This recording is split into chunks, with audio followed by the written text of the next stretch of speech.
for the first lovely snow of 2019, I am going to share with you a myth from the forgotten mythology. I drew heavily upon the Greek myth of how winter came about. This myth from the forgotten mythology features love, the goddess of love, nature, the goddess of nature, and nature's twin, animal, who, you guessed it, is the goddess of animals. Okay, let's begin. Love loves playing pranks on people. Her target this time was nature, and she was going to have animals help. Have you ever been to the mortal world? Animal asks nature. No, I hate mortals. They cut down my trees and pick my flowers. Then you have never seen the animals? No, I haven't. What do they look like? I've only ever seen our dog. They come in all sizes, shapes, colors, and they even make different noises. Interested, nature asks, are any green? Yes. Do you want to go see? Nature nods. Love was hard at work. She had taken a stick out of spruce wood and put a short, sharp blade on the tip. And for style, she tied feathers on the end of the stick, the first arrow. She pricked her finger and smeared her blood on the tip. If anyone touches love's blood, they fall in love with the first thing they see.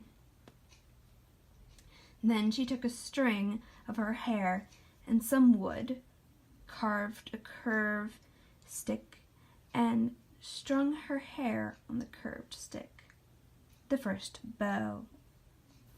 Come, come, come, Animal says while pulling nature up to the farm. Okay, okay. Animal walks her through the farm, naming animal after animal. This is the chicken, the pig, the horse, the rabbit, the duck, the peacock, etc. Animal went on, here's the cow. The beautiful white spotted cow looked at nature with its beady eyes. From up in the clouds, love shot her arrow. It hit nature in the back and cut through her green shirt and hit her skin. She stared at the white cow and fell terribly in love. Soon she wouldn't leave the cow. She refused to go up to where the goddesses live without the cow. Animal and love had their laugh, but soon it wasn't funny. Nature started having lots and lots of children, magical animals and monsters. When Allseer wouldn't let the kids stay with nature, nature was so mad she wouldn't let anything grow. For weeks, everything was just dead, except for some of her favorite plants, the evergreens. When nature had another child, the first one that wasn't an animal, Snow. The day she was born, the world was covered in white powder. Then nature had Ice, Snow's twin, and some of the snow hardened. All the mortal crops died, and all the plants that the animals ate died. Everything was dying.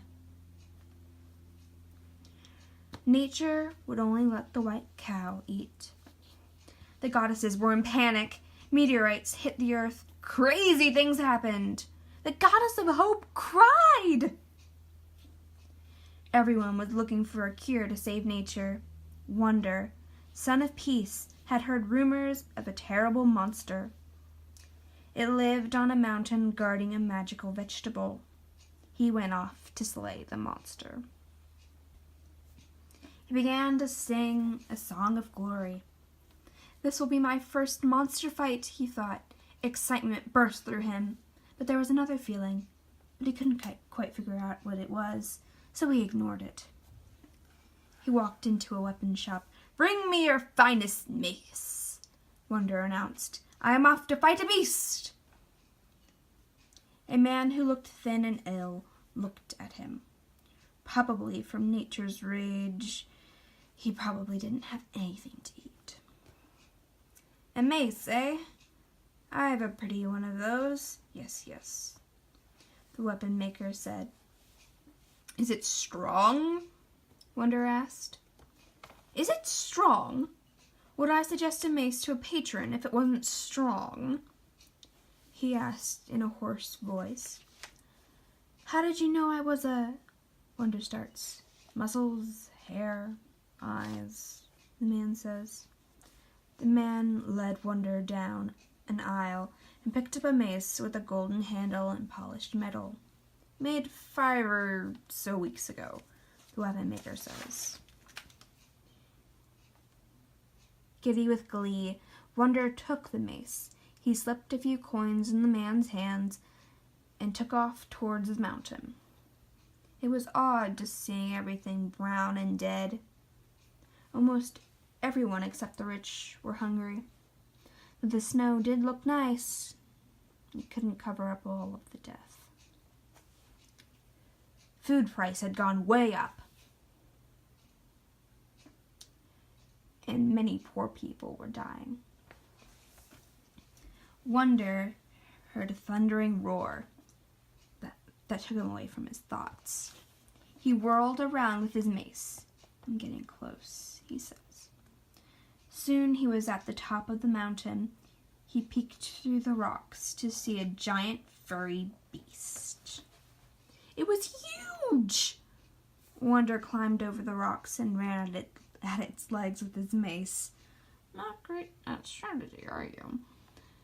His mace collided with its bare legs. Ah! The monster cried. It swatted at him with its giant hands, shaped like points.